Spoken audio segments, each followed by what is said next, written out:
everyone and welcome back to my channel. আমি সোহিনী আর তোমরা দেখছো solo in Vietnam series.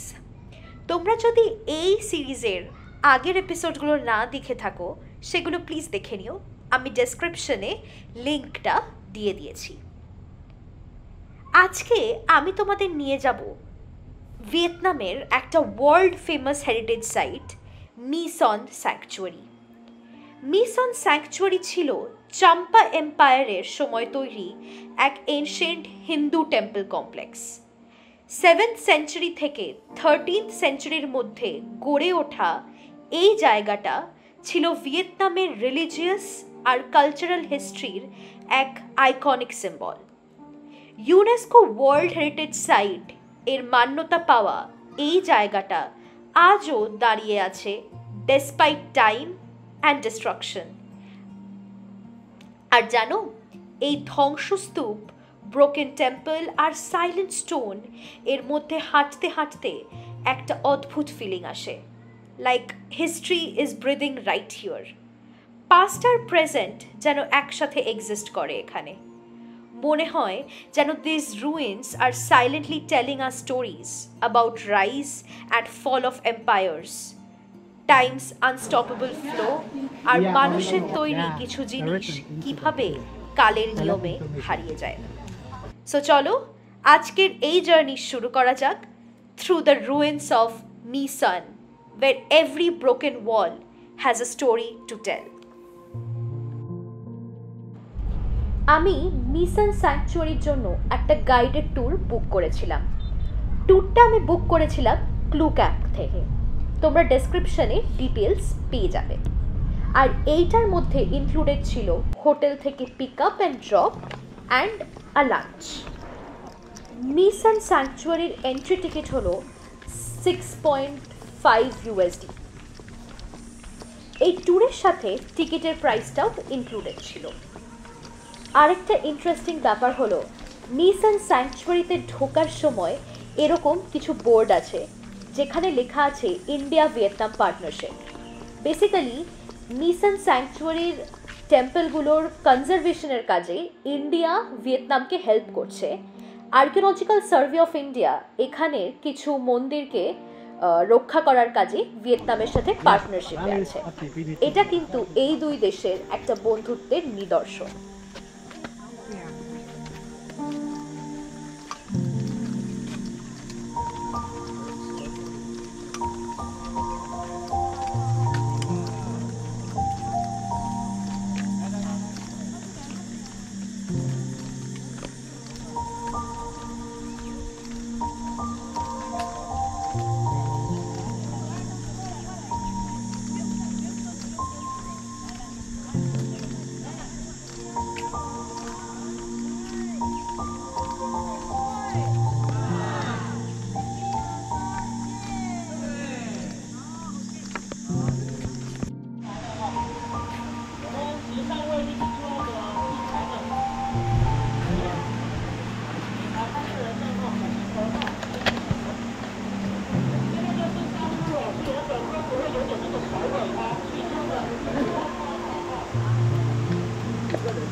Ticket কাউন্টারের পরে মেইন জায়গা যেখানে স্যাংচুয়ারির আছে টেম্পলসগুলো, সেই অবধি যাওয়ার জন্য এরকম গল্ফ কার্ট আছে। আরেকটা কথা হচ্ছে, এই যে পুরো জায়গাটা My Son স্যাংচুয়ারি, তার বাইরে এইটা কিন্তু জঙ্গল, আর এখানে কিন্তু এখনও ল্যান্ডমাইন্স আছে। তাই বলা হয় যে যেই জায়গাগুলো রেস্ট্রিক্টেড সেই দিকে যাতে কেউ না যায়।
Okay, dear group, this is the plan of the Misan side. We are here. Yes. And after here, we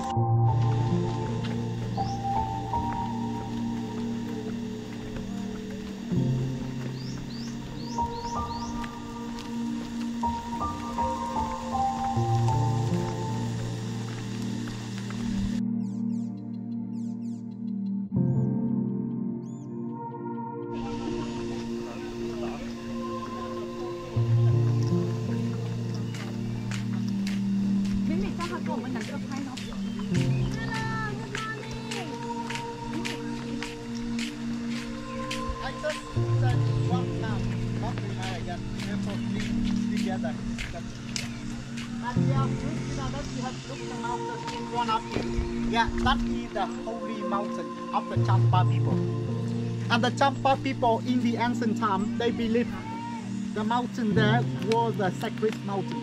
And the height it got in Hindu, the god Shiva, she lived on the summit of the mountain to look after the complex of the Hindu monument. গাড়ি যেখানে নামাবে সেখান থেকেও temple কমপ্লেক্সে যেতে গেলে একটু হাঁটতে হবে। আর পুরো স্যাংচুয়ারিটা যেহেতু অনেকটা জায়গা নিয়ে, তাই হেঁটে হেঁটে কিন্তু অনেকটাই এক্সপ্লোর করতে হবে।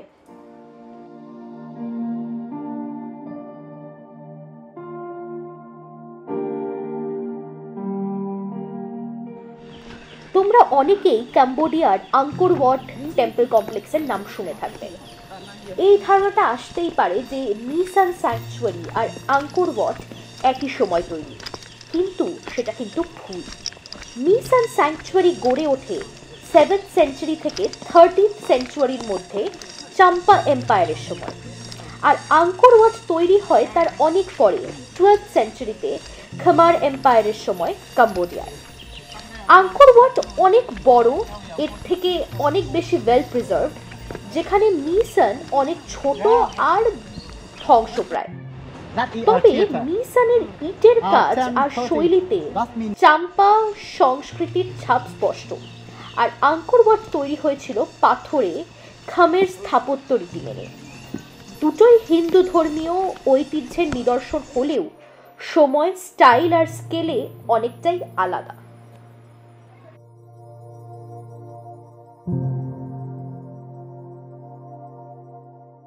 সেই সময় প্রত্যেক রাজাদেরই একটা টেম্পল ছিল। যখনই কেউ নতুন থ্রোনে আসতো, সে প্রথমেই কাজ করত তার জন্য একটা নতুন টেম্পল গড়ে উঠত। তো ভেবে দেখো, সেই সময় যতগুলো রাজা ছিল সবার জন্য যদি একটা একটা করে টেম্পল থাকে, তাহলে এইখানে কতগুলো টেম্পল ছিল।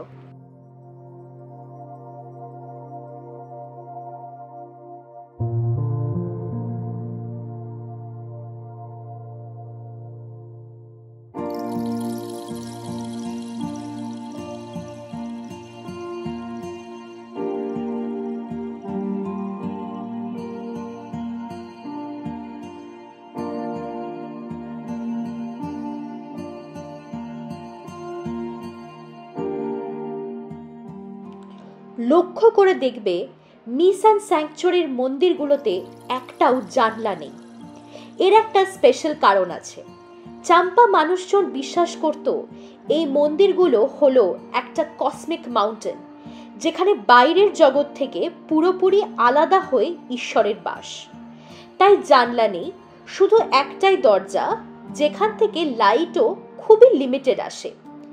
এই অন্ধকার আর ঘেরাটোপের মধ্যেই আছে শিবলিঙ্গ আর দেবতার প্রেজেন্স। একদম রহস্যময়, ডিভাইন একটা ফিল তৈরি করে কিন্তু।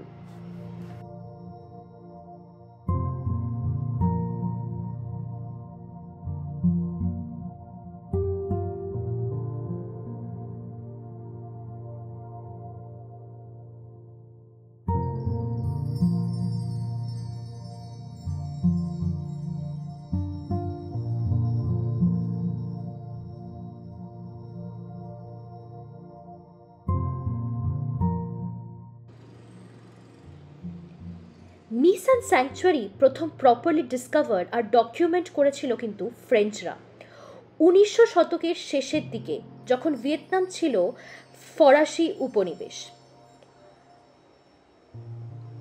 ফ্রেঞ্চ আর্কিওলজিস্টরা এখানে এসে মন্দিরগুলোর ডিটেল সার্ভে আর স্টাডি করেছিল। এমনকি কিছু স্কাল্পচার আর দেবতার মূর্তি তারা নিয়ে গেছিল ফ্রান্সে। আজও সেই সব চাম্পা আর্ট আর স্কাল্পচার দেখা যায় প্যারিসের লুভ মিউজিয়ামে। ভাবা যায় ভিয়েতনামের হারিয়ে যাওয়া ইতিহাসের টুকরো এখন প্যারিসের সবচেয়ে বিখ্যাত মিউজিয়ামে সাজানো। কিন্তু অবশ্যই এ নিয়ে বিতর্ক তো থাকবেই। এই হেরিটেজ কি ফ্রান্সে থাকা উচিত নাকি নিজের দেশে ফিরে আসা উচিত? Ingredient of the mortar to build the temple. And we are not according to the global effort who has worked here. And in the 2007, when Italian expert they came here with more than improvements, they got the sample from the original ingredient of the mortar. And the small inside there were a lot of the, that organic ingredient. But they didn't know exactly the name of that organic. And they said that maybe at that time Champa people they got special glue from Greek jungle, maybe from the resin, or sugarcane to get to Greek together with the monument. But until now, still the half question, but not have any answer. And the next one you have look at again, body of statue, original one, on back of the bridge dating from the 10th century, and the head of statue were rebuilt by convicts in the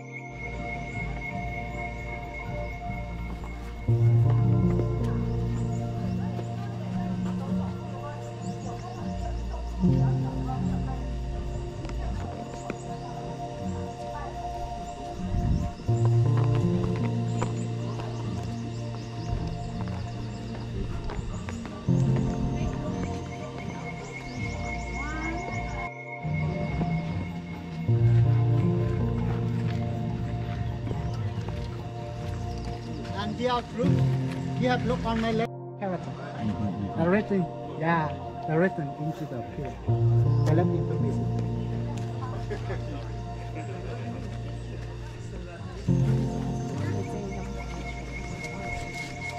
And the next one you can see here, the statue here, very beautiful. You can look the head of elephant.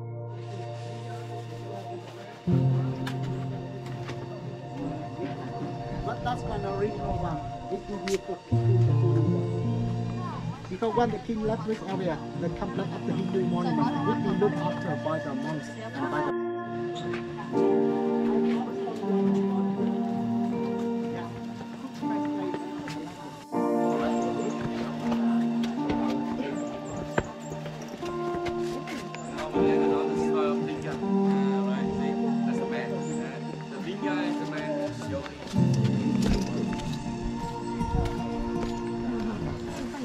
সেই চাম্পা ডাইনাস্টির সময় main god যাকে তারা পুজো করত সেটা কিন্তু ছিল শিব। তাই তোমরা এখানে প্রচুর শিবলিঙ্গ দেখতে পাবে। on which the name Yogi Wang Hao God, the symbol of the female. And during the worship time, the only এই যে এইগুলো দেখছো এগুলো কিন্তু বুলেট হোলস। কত যুদ্ধের সাক্ষী থেকেছে এই মন্দির, আর এখন সেটা ধ্বংসবিশেষ পড়ে আছে। Champa people built for and come later. You can see this one not just finished. This one built already, but not carved. This one carved already. Yeah. এই যে স্ট্রাকচারটা দেখছো এটা কিন্তু একটা শিবলিঙ্গম। হিন্দু ধর্মে লিঙ্গম হলো শিবার প্রতীক, যা ক্রিয়েশন আর ফার্টিলিটির সিম্বল। অনেক লোকাল গাইড আর মানুষজন বিশ্বাস করেন এই লিঙ্গমে গিয়ে হাত দিলে সন্তান লাভ হয় বা ফার্টিলিটির ব্লেসিং হয়।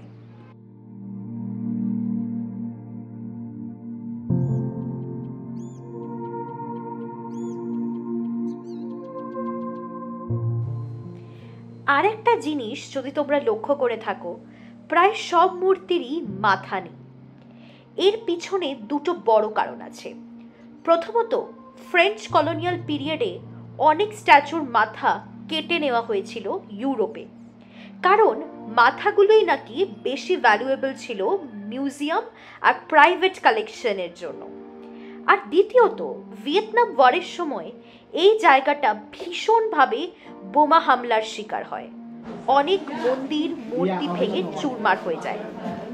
আজ এই হেডলেস স্ট্যাচু আর ভাঙা দেয়ালগুলো যেন নীরবে বলে যায় সময়ের নিষ্ঠুরতা আর যুদ্ধের ধ্বংসের গল্প।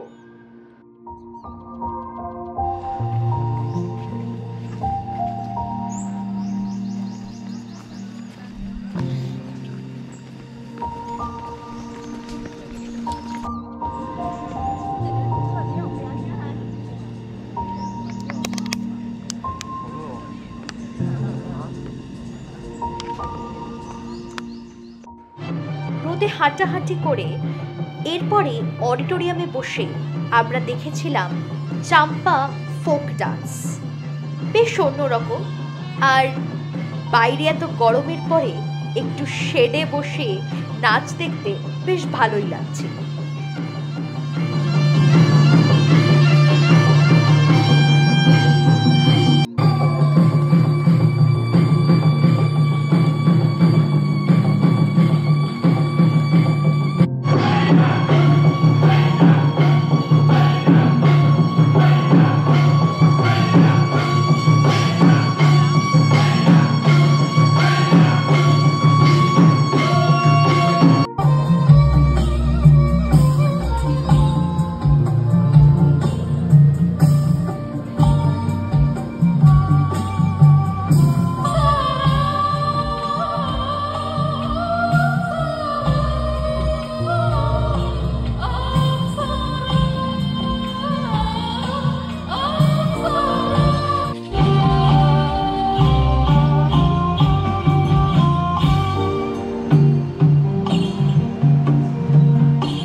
ডান্স ফর্মটাকে আপসারা ডান্সও বলা হয়। নাচ দেখার পরে আমরা পৌঁছে গেছিলাম একটা লোকাল ভিয়েতনামিজ লাঞ্চের জন্য। ভিয়েতনামিজ খাবার সাধারণত খুব লাইট হয়, আর একটা গরমের দুপুরের পরে এরকম ভাত, অমলেট, স্পিনাচ স্যুপ আর একদম পাতলা একটা পর্ক এর প্রিপারেশন খেতে দারুণ লেগেছিল। এই পুরো ট্যুরটার খরচা পড়েছিল আমার 1200 টাকা। তো যথেষ্টই ওয়ার্থ ইট, কারণ এর মধ্যে এন্ট্রি টিকিট যেটা $6, তারপরে pick up and drop from your hotel, lunch, এই সব কিছু included with a English speaking guide. তো আমার মনে হয় এটা টোটালি ওয়ার্থ ইট। যদি তোমাদের হিস্ট্রি ভালো লাগে, কোনো জায়গার রুইন্স দেখতে ভালো লাগে, তাহলে এইটা কিন্তু আমি প্রচণ্ডভাবে সাজেস্ট করব। তো আজকের ভিডিও এখানেই শেষ করছি। আশা করছি তোমাদের এই ভিডিওটা ভালো লেগেছে। যদি ভালো লাগে please like, share, comment and subscribe to my channel. দেখা হচ্ছে পরের সপ্তাহে ভিয়েতনাম সিরিজের লাস্ট এপিসোড নিয়ে। টিল দেন ভালো থেকো। Thanks for watching.